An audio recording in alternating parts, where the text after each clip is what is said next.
Hello everyone, today I will show you how to fix MMC Jumpstart. This app has been blocked for your protection in Windows problem. If you find this video helpful, please consider subscribing and liking. Go to Windows search bar, type regedit, right click run as administrator, expand H key local machine,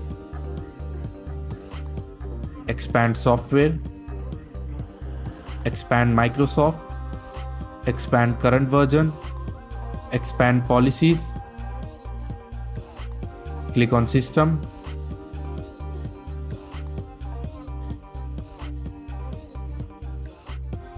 click enable LU and open it, change value data to 0, click on OK, restart your computer.